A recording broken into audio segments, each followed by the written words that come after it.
Verano 1945. Durante la celebración de la victoria del Día de Europa en la Plaza Roja de Moscú, frente al Palacio del Kremlin y los líderes soviéticos, el famoso ejército ruso celebró su victoria sobre la Alemania nazi. Al igual que en el Imperio Romano, los soldados arrojaron banderas de los vencidos a los pies del vencedor, el hombre que derrotó a Adolf Hitler, el generalísimo Joseph Stalin. Después de 20 años en el poder, el amo de la URSS está en la cúspide de su gloria.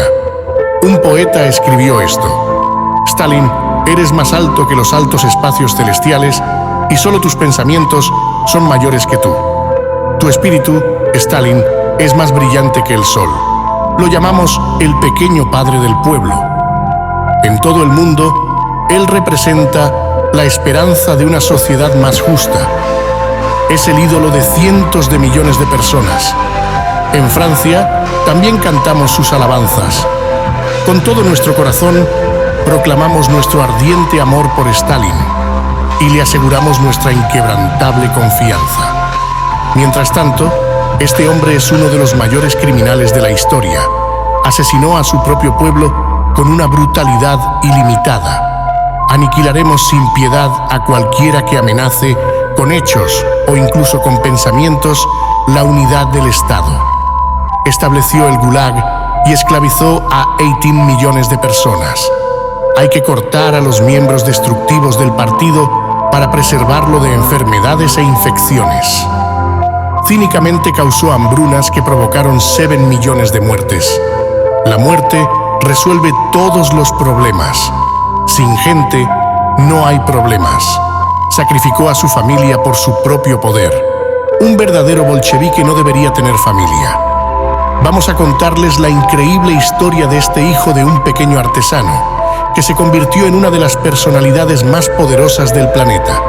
Vamos a contarles cómo este hombre, que decía traer alegría a su pueblo, se convirtió, por obra de la megalomanía y el fanatismo, en uno de los dictadores más mortales que la humanidad haya conocido. El año 1924 es cuando todo comenzó. Estamos en las cercanías de Moscú, en medio del invierno ruso. Lenin, el padre de la revolución bolchevique, acaba de morir. Es una de las primeras películas en las que Stalin tiene el papel principal. Está cargando el ataúd del líder junto a los funcionarios soviéticos. Stalin tiene 46 años. Es secretario general del Partido Comunista, un puesto relativamente discreto. Entre sus camaradas, nadie puede imaginar que él será el sucesor del gran Lenin. No saben que en 10 años habrá arrestado y ejecutado a casi todos ellos. Entre ellos, nadie sabe aún quién es realmente Joseph Stalin. Para sus camaradas, es un personaje insignificante. Uno de ellos dijo: Stalin es la mediocridad más destacada de nuestro partido. Otro confirmó: no tenemos miedo de Stalin. En cuanto quiera subirse a su caballo alto, lo eliminaremos.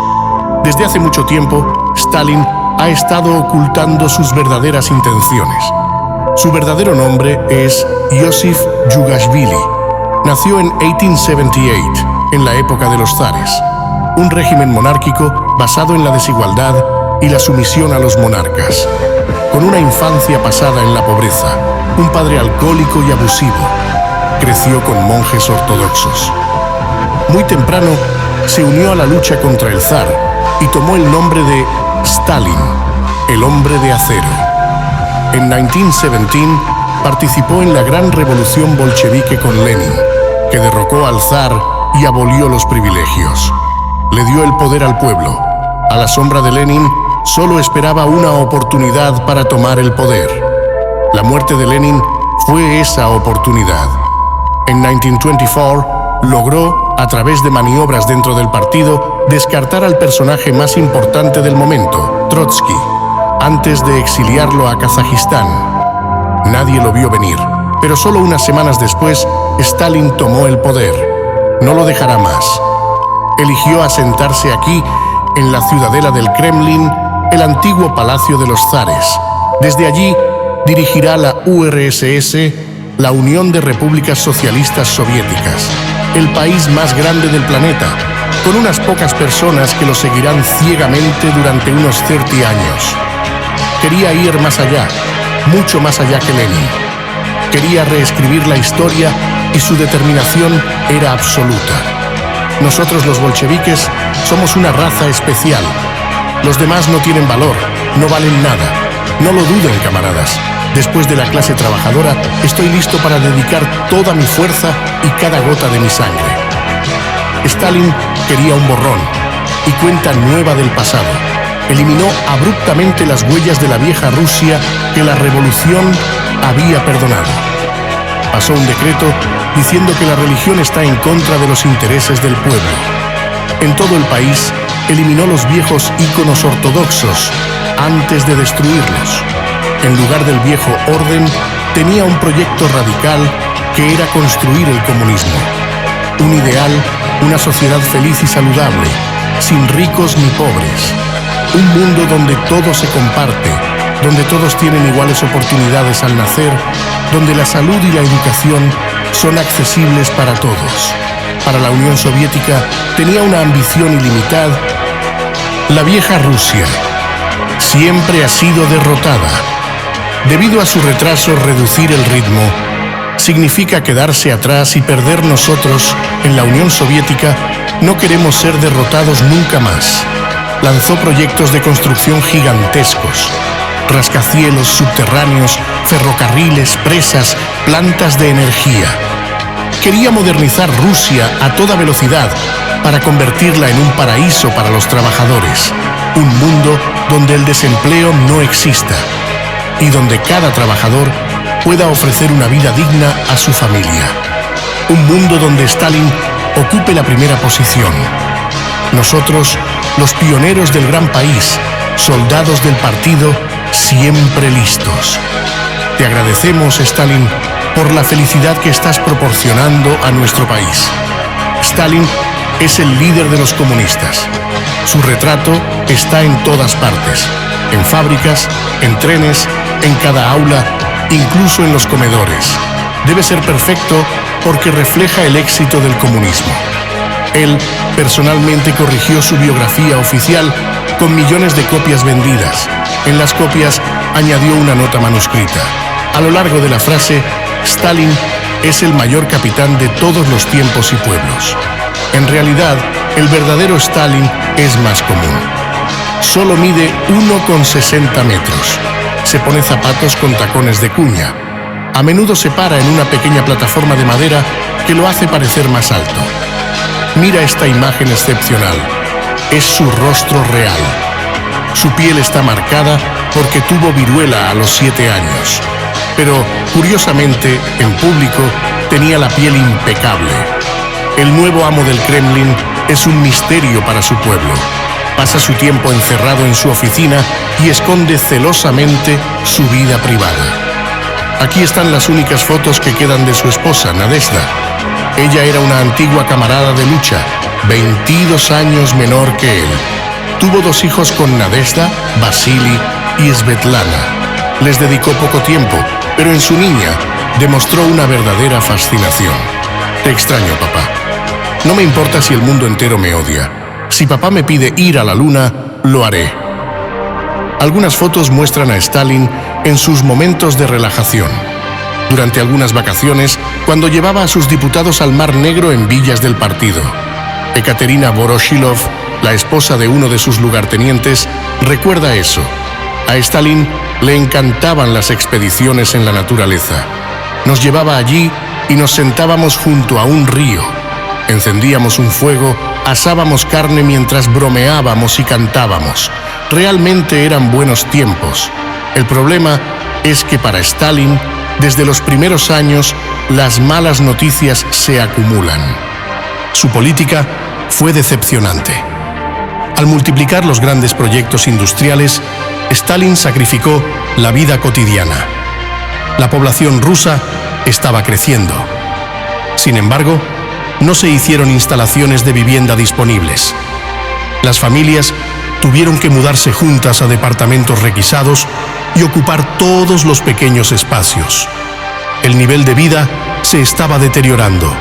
Como prueba, estas imágenes filmadas clandestinamente en las calles de Moscú. Una de las raras pruebas de pobreza a principios de la década de 1930. Es esta rica mujer inglesa, Lady Mountbatten, quien durante un viaje grabó con su cámara personal. Por todas partes veo signos de desnutrición. Me dijeron que este hombre, que hurgaba en los cubos de basura, era un antiguo aristócrata, y que este era un famoso maestro, en la época de los zares. Aquí hay un niño pequeño, que estaba solo y que me pidió ayuda. Las vitrinas de las tiendas están casi vacías. Sobre todo, las filas son interminables. En la fila, algunos se quedan esperando todo el día, sin poder comprar nada. En la URSS, el sueño comunista ya se está desmoronando. Pero en el Kremlin, Stalin no quiere escuchar nada. Para él, no existe tal cosa como el fracaso. El sistema era defectuoso porque su política estaba siendo saboteada. Buscaba culpables entre los funcionarios económicos, al igual que el escritorio financiero Breuchinov, a quien considera incompetente y que colaboraron de verdad en una posición incómoda. Al margen, Stalin escribió: por todos sus pecados pasados y presentes, cuelguen a Breuchinov de los testículos. Si aguantan, considérenlo absuelto por el tribunal. Si se rinden, arrójenlos al río. Stalin solo estaba medio bromeando. En 1930, inventó un método para señalar oficialmente a los culpables. El juicio político. Los acusados eran científicos, ingenieros, altos funcionarios. Todos eran competentes, pero Stalin los acusó de sabotear la economía soviética. Levántense. Stalin mismo está ausente de los debates, pero nombró como juez a uno de sus seguidores, Andrei Bashinsky. Le dijo las sentencias que debían pronunciarse: muerte. Declaró abierta la sesión del Tribunal Especial del Gobierno de la Unión de Repúblicas Socialistas Soviéticas. Para que el juicio pareciera creíble a los ojos del público, era necesario que los acusados admitieran su culpa. Fueron torturados durante semanas y realmente no tenían otra opción. ¿Cómo digo esto? Ya he explicado esto en mi última declaración de que mis sentimientos contra la revolución con respecto al poder soviético nunca realmente me abandonaron. Reconozco completamente esto. Reconozco eso. Merezco el peor castigo. Para el fiscal, ahora es pan comido. El gobierno los condena y solicita que los acusados sean fusilados. Después de varios días de deliberaciones, el juez pronunció el veredicto. Sabía que Stalin estaba evaluando su desempeño. De ahí una cierta sensación. Kalaninko 5 y Andrei Bash, según los artículos 583, 584, 586 y 5811 del Código de la URSS. La Unión Soviética les impone la pena más alta: ser fusilados con la confiscación de todos sus bienes. Su sentencia se conmutará por 10 años de prisión, pero el mensaje es claro: aquellos que se opongan a Stalin serán brutalmente aplastados. Así como también sus seres queridos, Stalin se está volviendo brutal. Su relación con su hijo mayor Yakov, nacido de una primera unión, se volvió fría. Recientemente intentó suicidarse. Su padre no mostró compasión, ni siquiera pudo disparar al blanco. No puedo tener nada en común con él. La relación de Stalin tampoco iba bien. Su esposa, Nadezhda, es frágil. Constantemente era reprendida por su esposo. Durante una disputa en la que Stalin la insultó, ella se dejó llevar. Eres un verdugo. Eso es lo que eres. Estás atormentando a tu propio hijo, a tu esposa, al pueblo ruso. Es imposible vivir contigo. Después de 14 años juntos, Nadezhda ya no tiene fuerzas.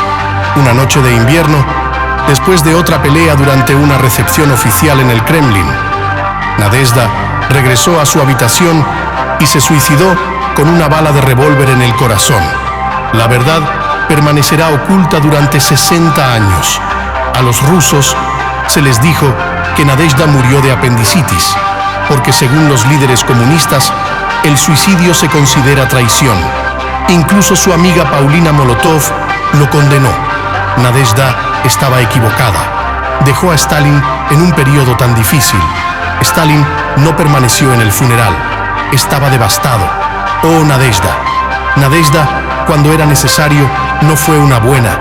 En lugar de ti, tus hijos y yo. Me abandonó como a un enemigo. Me hizo un lisiado. Arruinó mi vida. En la URSS, nada será lo mismo otra vez. Stalin era brutal. De ahora en adelante, será despiadado. Sus primeros objetivos fueron los campesinos que se negaron a entregar sus tierras al Estado y unirse a los koljoses. Estas enormes cooperativas donde todo se comparte bajo control del partido. Stalin envió a oficiales de policía a recorrer el campo y requisar las cosechas. Su misión es asfixiar a las familias que resisten sus políticas, torturas, asesinatos. Nada podía detenerlos. Uno de estos policías es Lev Koplov.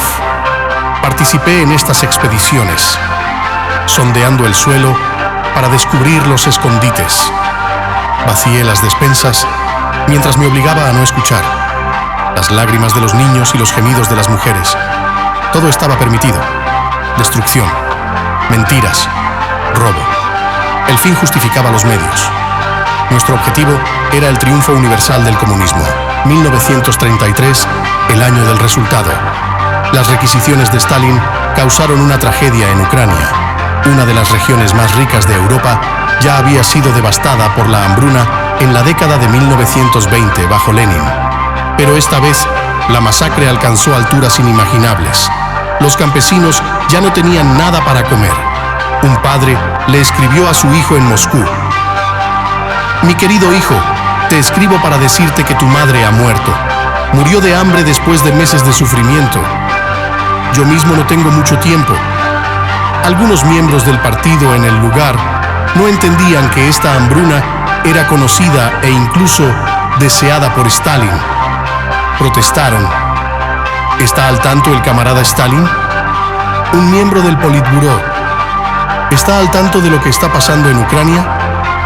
De lo contrario, permítanme insinuarlo. Un tren lleno de cadáveres acaba de llegar a Kiev, después de recoger cuerpos en el camino. En Moscú, Stalin quería eliminar a los ucranianos que aún resistían sus políticas. Prohibió a los campesinos hambrientos salir de sus aldeas para llegar a las grandes ciudades. Con plena conciencia, condenó a muerte a 5 millones de personas. La mitad de ellos eran niños. Es una de las mayores masacres del siglo. Al mismo tiempo, el diputado francés Édouard Herriot llegó a Ucrania invitado por el gobierno soviético. Hago fervientes votos por la prosperidad del pueblo ruso. Espero que mi viaje sea útil para su felicidad y la paz del pueblo. El francés y la delegación que lo acompañaba visitaron Ucrania en tren. Estaba complacido con el viaje. Recorrí Ucrania. Puedo asegurarles que la vi como un jardín en plena producción. Solo hay jardines de koljós, cultivos admirables e irrigados. Mientras se dice que Ucrania está siendo devastada por la hambruna, permítanme encogerme de hombros. ¿Cómo pudo el francés ignorar la muerte de millones de personas? De hecho, las calles fueron limpiadas antes de su llegada. Los trabajadores que conoció eran actores. Trajimos comida. Édouard Herriot fue engañado por la propaganda. En Moscú, el régimen de Stalin está lleno de mentiras. Le dio una misión a periodistas y cineastas. No deben describir el mundo como es, sino como debería ser. La cosecha es mala. Tenemos a campesinos radiantes filmados en campos magníficos. Los resultados industriales son decepcionantes. Publicamos comunicados de prensa victoriosos con números falsos. Inventamos héroes como este famoso minero, Alexei Stakhanov. Durante una competencia, rompió el récord de productividad al extraer 14 veces más carbón que los demás. Esta historia es completamente falsa. Fue inventada por el partido, pero ayudó a engañar a los soviéticos. En verdad, la URSS ya no es solo un estado policial gigantesco. Los agentes de Stalin están en todas partes. Controlan toda la sociedad. Recibieron una orden aterradora. No solo quieren arrestar a los sospechosos, sino también deportarlos. En todas partes, miles de hombres, mujeres y niños son agrupados y llevados a destinos desconocidos. Un niño recuerda: ¿cuánto duró el viaje? No tengo idea. En el vagón, 7 personas murieron de hambre. Cuando llegamos a Tomsk, nos sacaron y descargaron los cadáveres. Niños, jóvenes y ancianos. Se dirigieron al Gulag, los campos de trabajo soviéticos. Eran verdaderos campos de concentración establecidos por Stalin mucho antes de su aparición en Alemania. Eran todos enemigos de la revolución, al menos desde el punto de vista oficial. En realidad, ciudadanos comunes, personas notables, religiosas, que no tienen nada de qué ser culpadas, pero que no encajan con el funcionamiento del régimen. Están mezclados con prisioneros de derecho común. En el partido decimos que es reeducación a través del trabajo y estamos orgullosos de ello. Aquí, los espíritus desviados deben ser reencausados. En realidad, estos prisioneros se convierten en esclavos. En los campos del lejano norte, la temperatura a veces cae hasta menos 50 grados. Un prisionero, ¿verdad? Es peligroso dejar de moverse. No puedo dejar de mover mis dedos de los pies y apretar los puños. El acto de tocar una herramienta de metal con las manos desnudas puede arrancar la piel. Maria Yov no puede soportarlo más. Es una prisionera política. Nuestro equipo está compuesto por intelectuales. Pero entre estos espantapájaros, ¿quién reconocerá a violinistas, arpistas, científicos? Estamos en un estado constante de aturdimiento y estupor. El 2 de agosto de 1933, un evento mostró la crueldad y la absurdidad del sistema. Ese día se inauguró el canal de Stalin. 200 kilómetros de vías fluviales que conectan desde el Mar Blanco hasta el Mar Báltico. Con solo picos y palas, 300.000 prisioneros cavaron este canal. Excepcionalmente, Stalin decidió moverse. Quería hacer del canal, que llevaría su nombre, el símbolo de su éxito. Teóricamente, fue una hazaña técnica que acortó el plazo de construcción del Canal de Panamá. En verdad, es una nueva tragedia. 30.000 prisioneros, es decir, 1 de cada 10, murieron durante la construcción. Murieron en vano. Parece difícil de creer, pero para cumplir con los plazos establecidos por Stalin, el canal no fue excavado lo suficientemente profundo. Ambos barcos nunca podrán utilizarlo. En el extranjero, estamos lejos de imaginar el horror causado por el sistema estalinista. La mayoría de los medios occidentales repiten las mentiras de la propaganda bolchevique. Mientras tanto, el Gulag se está desarrollando en todas partes. Así es como las noticias francesas describen una antigua prisión del zar en Siberia. Una vez, los revolucionarios del zar fueron encarcelados allí. Hoy, el gobierno soviético decidió darle otro uso a este lugar.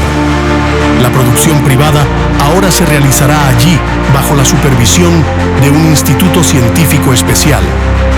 Intoxicadas por la propaganda, cada año, delegaciones comunistas de todo el mundo y especialmente de Francia venían a Moscú para saludar al pequeño padre de los pueblos.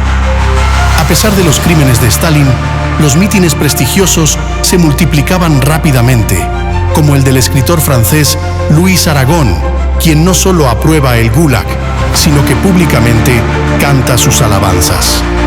El proletariado llevará a cabo esta tarea histórica, la rehabilitación del hombre por el hombre. Estamos en un momento en la historia de la humanidad que se asemeja a la transición del simio al hombre. Para el partido bolchevique y su último Stalin. ¿Ahora explicas tal deslumbramiento? En el Congreso de 1935 en Moscú, el discurso de Maurice Thorez, el líder del Partido Comunista francés, explicó que Stalin devolvió el orgullo a los trabajadores. Escuchen, camaradas, por un momento. Sucedió que los trabajadores comunistas no sabían cómo responder en las fábricas, no sabían cómo defenderse contra tales acusaciones o tales culpas. Hubo un tiempo en que, debido al sectarismo, no tenían los medios para responder. Ya no había armonía entre ellos y la gran masa de trabajadores. Ahora están orgullosos, están hablando, respondiendo, dando sus argumentos. Son conocidos en las fábricas, dicen que son los comunistas. Esos son los que organizan el Frente Unido y el Frente Popular. Estamos seguros de la victoria porque el timón de nuestro barco está en las firmes manos del mayor piloto, de nuestro querido y gran Stalin. Cegado por su ideal comunista, el francés no dijo o no quiso darse cuenta de que Stalin había cambiado hace mucho tiempo, que su único propósito ahora era consolidar su poder. Stalin decidió matar a toda una generación que aún lo eclipsaba. Recuerden el funeral de Lenin en 1924. La mayoría de los que llevaban el ataúd con Stalin morirían. Zinoviev, ejecutado. Tomsky, llevado al suicidio. Rykov, fusilado. Rodek, asesinado. Stalin encuentra placer en neutralizar a los seres queridos. Usa a tu víctima. Prepara cuidadosamente el golpe. Lleva a cabo tu venganza sin descanso y luego ve a dormir. No hay nada más dulce que esto en el mundo. En 1938, atacó a su compañero más cercano en la lucha, su querido Bukharin.